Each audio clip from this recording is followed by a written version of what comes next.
Hey, it's the Miniatures Rundown. I'm Dave. And I'm Chris. And we're going to take a look at some news from the past couple of days, because I did get to have a recovery day yesterday because I was at Gen Con over the weekend. Boo. I didn't get to go. Somebody had to hold on the fort here at the store. I officially feel bad. Let the record show that I feel guilty. But moving on with some news from yesterday, we got a little bit more details dangled in Legions Imperialis for us. I forgot the mate, so I have to say Legions Imperialis, mate. You don't have to use the mate. They're only the Solar Auxilia. Oh, okay. So the second of two factions, I guess we could say, the Solar Auxilia, who are the precursor to the Imperial Guard, I believe. We got to learn some new things about them. I found this particular card, or whatever this is, excerpt from a rule book, a little chewy. I had to read this several times before I understood it, about chain of command. But the gist of it is I think there are a number of units for Solar Auxilia that have this rule, and this rule says that they can't do anything except advance unless there's some kind of commanding model in range that gives them some other order. So on their own, they can only advance. Also, independent units inside of a detachment, I guess they're implying a detachment can also have the rule, not just a unit. Individual units, though, that are independent units that don't have that rule, it doesn't apply to them. So if a detachment has that rule, it applies to non-independent units. I wonder if there's going to be a limit on the amount of orders a commanding model can give. Yeah, I don't know. I don't think we've been told that yet. It seems needlessly complicated to me, but hey, what do I know? I haven't played the game, and I often say you don't really know what something's going to be like until you really play it on the table and get the feel for it. Well, it's probably meant to emulate the large, inflexible organization of this army. Yeah. And comparison to the Marines, who are going to be able to give you whatever order they want. Right. They're the Marines. They're more independent, and each of them is kind of, compared to something Imperial Guard-y, like a Space Marine is kind of his own mini-captain, I guess. Then there's close formation fighting, and this is pretty simple, although it's a long paragraph with qualifiers. But the gist of it is, if the units are in base-to-base contact, they get a +1 to CAF, which, if I'm remembering right, is the fight stat. Yes, it was. It's the melee to hit stat. Then we've got a sub-cohort they're showing us, the Solar Auxilia sub-cohort, primarily about these las rifles. And there's something to do about controlling objectives. They give a bonus to controlling objectives. They weren't super specific about exactly how that works just yet. But you have these optional detachments that allow them to nonetheless add flamers, power weapons, and ogrins that have rend. So around their objective holding core, you've got something that can pick off enemies that are coming for them. They're probably really good at holding objectives because there's a lot of them. So it would take a lot of damage to push them off. There's also something that said it gave them a +2 in something called a tactical something that they did not define. So I didn't go into detail here because I couldn't glean much detail from it, but I think they also get some kind of numerical bonus. So another formation they revealed is the Armored Company, which is... Lots of tanks. Lots of tanks. Or as I like to say, tanks a lot. You can field a high amount of them. A big example is the Lehman Russ Squadron, where you can increase it by 6 for a big total of 10. Yep. Tons of my little friends. But they said pay attention to the loadout because they have this anti-tank trait, and that reduces AP to 0 against infantry and cavalry. So everything except the heavy bolter, I think. Well, I guess also the battle cannon does not have anti-tank. Yeah, the battle cannon is an anti-tank. The heavy bolters are not anti-tank. More anti-infantry. Yep. So you can load it out as to your intention to how to use them. What do you want to fight against with them? And there's a super heavy tank squadron. They're not just heavy tanks. They're super heavy. That was very good. It's almost like we rehearsed that, but we didn't. You're going to have to cut that bit. No, not at all. I thought that was awesome. And I'm also going to leave this in here where we're talking about it. So help me, someone. These super heavy tanks have point defense weapons. These are small weapons, and they can be fired at a different target, a secondary target. And they can also be fired in the movement phase if the detachment is given advance or march, which is kind of cool. That is interesting. But it may lead to your warrior that you were talking about with all the different colors of dice and different kinds of weapons. Yeah, now I know we're going to be selecting loadouts for each of the vehicles, and hopefully they have enough bits in there that we're not forced to use certain loadouts for the entire box, that we'll be able to swap things Mix in and and match. out. Yep. But we have multiple weapons with different hits and different APs, and we're just going to have to be rolling all of them and then doing the saves on the target units. And I'm really hoping it doesn't slow down the game a whole lot. Well, we'll have to see, because I know that I've been fished in, and I will be getting me a starter box. Maybe I'll coax Chris into playing a game with me. Oh, points. Yeah, they do show points values. A super heavy tank is 100 points Yeah, and one with... in a 3,000 point battle. Yeah, but if you add 5, how many do we get? We get 3, so for 8 of them, you've now got a total of 490 points. You can size them up. All right, let's take a look at our next item. They've released a balanced data slate for Kill Team. There's a lot of stuff in it. We're just going to hit some of the highlights, but there's even a lot of those. They found that Chaos Cults, which I believe are older than the Gallowfall stuff, but also the Felgor Ravagers, which are the Beastmen that came in as part of the boarding actions, Gallowfall, Gallowmelt, whatever it's called. Gallow Dark? Gallow Dark, which includes Gallowfall. Yeah, it makes me think of Gallow Glass, which is something else entirely. You just want to go to Scotland now. I do. Again. I haven't been to Scotland before. But I do like to say, great handfuls of dice, in a Scottish accent.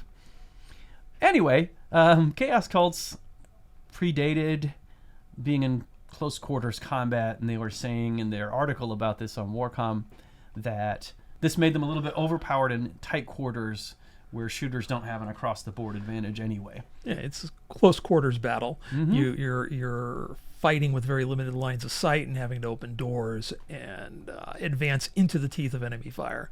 Yeah. So now they've taken this unnatural regeneration ability, which gives a chance of saving a wound after all other saves. It's not even considered a special invuln save or anything like that. It's like you can eliminate a wound with it, but it's now on a D6 roll of 5 or better. It's now on a roll of 6 or better. It's been changed from the 5 or 6. That's called unnatural regeneration. That's for mutant and torment units. And then there's a close combat weapon, Blasphemous Appendages, on the mutant. It had the Relentless ability that would allow a reroll of any miss. It's been changed to Ceaseless, which only allows that for a roll of 1. You can only reroll a 1 result now. I've been on the internet long enough to know what that means. What does that mean? Tentacles. Blasphemous appendages. Yeah. I'm not going to go into any detail about that, or we should probably inquire about how you acquired your phobia of tentacles. But as long as we're implying it, it's okay. Do you really want to know? No, I just said that I don't. Anyway, yeah. So those blasphemous appendages that scare Chris so badly aren't quite as scary, just a little bit as scary. And then there's this Iconarch. It's kind of a leader unit. Has these abilities: Ruinous Deterioration, Ruinous Invigoration. These are hard to say. They're tongue twisters. They now cost action points. They were free abilities before? They were free abilities before. Now they cost action points. And they last until the start of the target operative's next activation. Basically, one of them is a buff for a friendly unit. One of them is a debuff for an enemy unit. So that will only last till the target unit's next activation because it costs an action point. And also, it could reduce to a minimum damage of 2. Ruinous Invigoration, which is the buff one, prevents damage. It could prevent down to 2. Now it can only prevent down to 3. There's Sickening Aura, which is a Chaos Cult strategic ploy. It makes your ballistic and weapon skill stats worse if you're near the mutants. Mutants, Torments, or Dark Communes. Now the data slate removes Dark Communes, so it's only Mutants and Torments. So it's gone down from 3 types of units to 2. And then this is a big one that people were talking about. Felgor Ravagers, which are the Beastmen. When they would become incapacitated, which is dying in Kill Team, when the model would be eliminated, instead it gets a Frenzy token. It can remain active, but it has some limited capabilities, and it will die at the end of its next activation. Or under some other conditions, like getting a critical hit in close combat, or getting a hit a second time in close combat. Also, they die officially when the battle ends. The data slate makes an adjustment here because what you could do is park them on an objective and sit on that objective with dead models for a whole turn. A little too easily. And shooting couldn't do anything about it. Now, shooting and getting a critical wound will incapacitate them. So you have a chance, albeit slim, to get them off that objective in the same turn. You roll enough dice, you're going to get that crit. Yeah. Now we'll talk about inquisitorial agents. They've also gotten a little debuffed or nerfed or whatever your slang of choice is. They already field a high number of units, something like 12 or 13 if memory serves, you can put on the board for this faction. So they've done one small thing to make an adjustment so there aren't so many activations in a turn, and that is that 2 of the models, the Interrogator Agent and the Tome Skull, have a group activation of 2. So another model needs to activate at the same time as them for a total of 1 activation. They do satisfy each other's group activation, though, so you still would only have to add 1 to your total group activation if that's all you wanted to do. Mm-hmm. There's a tactical ploy that this faction has called Absolute Authority. You can just put the hammer down on someone's strategic or tactical ploy, say, nope, you can't do it. It does cost you a command point, but it refunds them their command point, but it does block what they're trying to do. That was deemed too powerful in play, so now you can't stop the same ploy more than once, I believe, in the whole battle. And you can't stop... Well, that's fair. Yeah, and you can't stop free ploys, meaning ploys that don't cost command points. There are some 0 CP ploys out there. There's also an adjustment to how you select the operatives. So you can't have more than 2 operatives that have weapons with AP2. Because apparently there were a bunch of those in this faction, is what I'm getting out of that. You just rip them apart. Yeah. What's armor anyway? Now we come to somebody who's been buffed a little bit, Hearthkin Salvagers, and this makes me happy because I just bought this box a couple months ago and I finally started assembling it last week. And it's nice to know that I'm going to have a maybe slight advantage compared to before this adjustment. Painting objective 2025. Let's not talk about how deep my pile of shame is. That's another whole video that no one cares about except me. But now they've each gotten an extra wound, so they're tougher. Their plasma knife weapons have been improved, although they cost a little bit more now. There's something Hearth can have called a grudge token, and when you go to hit an enemy model that has a grudge token, you can convert a normal hit to a critical hit. One of those per grudge token the enemy has. Different situations can cause an enemy of the Hearthkin to get a grudge token. One of the ways you can do that is with the ability that this leader unit, the Thane unit, has. It's called Eye of the Ancestors. And Eye of the Ancestors lets you put a grudge token on an enemy model that model can see. Now the visibility requirement has been removed, so you can just put the token on any enemy model, and it also changes the timing from the Thane's activation to the strategy phase, in other words, the beginning of the turn, so you can mark that territory out. And then you don't have a chance of stopping him from doing it during that phase turn, right, because he's already done it. No comment's done on that. Right. During that phase. Yep. You do have to do it as an alternative to using a strategic ploy, so it's kind of like it's become one of your strategic ploys unofficially. So there's a cost benefit to it. Yeah. And as you do worse, it increases to 2 tokens for that action. So if 3 or more of your models have died, then you get to do 2 of those in your strategy phase. How many models are in your Hearthkin, I believe, have 9. Kill team? Yeah, 9 models. So a third of them. Around 9. I think there's some options that may give a plus or minus to that, but I just know that I bought 9 bases based on my build for it. All right, now to Pathfinders. It's for the greater good, Dave. Thanks. Oh, that's good to know. That always reassures me. So there's an Art of War ability. You choose one of 2 arts that you can use. One of these is called Kaiyon, if I'm pronouncing that correctly. I haven't embraced the greater good, so I don't speak Tau. I don't speak Tau either, only English. Yeah, so both of us are devotees of the lesser good, obviously. This will allow a Pathfinder model an extra dice as a successful normal save when they're in cover. The revision adds that in the activation, they can do some extra stuff. They can perform a mission action or the pickup action for 1 less action point. Look, I did a typo. I said on less. I gotta fix that. To a minimum of 0. So they can do a little extra stuff. So they're getting a little bit buffed too. And they have to say that minimum of 0, otherwise somebody's out there is going to do a 0 activation cost ploy. A minus a one. mission action and say, I should get I should get an action point back for that. Yeah, you're probably right. They can also now perform the guard action even when they're under a conceal order, but they don't do the full guard attack. Instead, they perform the marker light action. That is some Towie stuff. The Yes, marker it lights. is. The Geller Pox Infected are the last one that we'll look at. They have this strategic ploy called Rust Emanations. Basically, it's a AoE debuff. So enemies in engagement range are treated as injured, even if that model has a rule stating it cannot be injured. Very nice. You used to be able to do this with any Gellerpox infected unit except for Mutoid Vermin. With the revision, now only Nightmare Hulks can do this. So not as many types of Gellerpox units can do it. Yeah, there's what, 3 of them? I don't know. There were 3 listed originally in the... We'll say 3 then. In the Rust Emanations ploy, I believe I saw 3. We'll say something like 3, give or take. Whew, that was a big one. That was a lot of detailed information. Oh, I'm glad to have it. Yeah. And finally, we're going to look at this revelation from the new Cities of Sigmar book, something called the Castellite Formation. The idea here is kind of like if you took a shield wall and made it into a shield building, or what they call a moving fortress. Thoughts of Howl's Moving Castle come to mind, but it's only a name. The idea of this moving fortress is built by Free Guild. I'm going to say Fusilier because I think that's probably the correct pronunciation because it looks French. But honestly, the official GW pronunciation, I bet, is Fusiliers because the English anglicize everything. That's why we love them. And the Free Guild Steel Helms. And then also these Fusil Majors on Ogor War Hulks, which are these things. This is kind of a Master Blaster thing for our audience members who remember that, right? Who runs Castellite Town? These Master Blasters do. They're meant to be these roving corner towers in this whole moving fortress theme. And the walls are going to be these...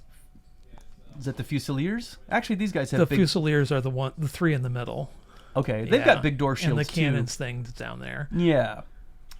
And this formation gives you some special stuff like a 1-drop deployment, like a for free all-out attack or unleash hell command once per battle.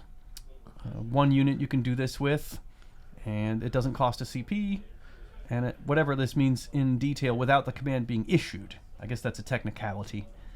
I'm not sure really... Well, hero units have to issue commands, so they can do it without it being issued to them from any particular hero unit. Or like all your heroes could be dead and you could still do it, I guess. Yes. And the other part is without a command point being spent. That's nice. That's nice. And here's the one that we're going to put it on. Yes. The Ironweld Great Cannon. And it doesn't say right on this card, but the Warcom article mentioned that when they're moving, they have to use the Grape Shot, which is less powerful. But when they are stationary, they get these more powerful... What's the word I'm looking for? Ordnance. Shells, cannonballs. Ordnance. I was trying to be fancy and think of the word ordnance. But yeah, they're cannonballs. I mean, so if it's staying stationary and you need to use that all-out attack, it's going to go onto your cannonball or armor-piercing shell. I'm imagining this whole thing moving in cartoon-like fashion. The little fortress raises up off the ground. You see a bunch of little legs that go... And then they move over onto an objection and the walls drop down. I cannot unsee that now, and it's ruining my grimdark experience. You're welcome. So I'm not sure. We'll look at some more of this, but I do want to say right now, I'm not sure that there's any rule stuff that thematically marries perfectly with this moving castle thing. I feel like it's more of an aesthetic thing that they think is cool, which I'm here for that. It's a neat idea. But there doesn't seem to be, any extra defensive buff from it or anything. It's more like a way to describe the formation, I guess, and the units that are in it. Because you've got guys with big door shields, and you've got these things, and you've got Master Blasters walking around as moving towers. Are we going to have a Thunderdome too? I will. After the tabletop game session, then I'll just have people fight to the death. I'll pass. Okay. Yeah, I'm not really going to do that. I have to give a disclaimer that no threats of actual player death are intended in any sincere way. Sigmar Dome. Who runs Cities of Sigmar? That's much less cool sounding than Bartertown. All right, so finally, they show us this ability from the Free Guild Steel Helms. If you got a priest in your unit, then they can try to consecrate the ground. They make a dice roll to do it, and they try to consecrate the objective. And if they succeed, then it's basically harder to kill Cities of Sigmar humans that are contesting the objective. They get an extra ward, well, I guess a ward save of 6+, as long as they're contesting the objective. Well, there's your improved defense. Yeah. But the Emperor, I guess, turns his back on people who fail to hold objectives because the ground isn't consecrated anymore if you lose the objective. Only winners get salvation. Apparently that's part of the Sigmar faith, or at least that's how these priests interpret it or believe in it, such that that's how their power is manifest. So be it. It sounds good to me. I'm sticking with it. As he wills. That's right. So leave some comments. Let us know what you think about the tanky tanks, the kill team balance, what you think about whether this is an aesthetic theme or there's something here rules-wise that seems to reinforce this Castellite idea. And, we won't say no to a subscribe or a like. We like those too. Until next time, this has been the Miniatures Rundown.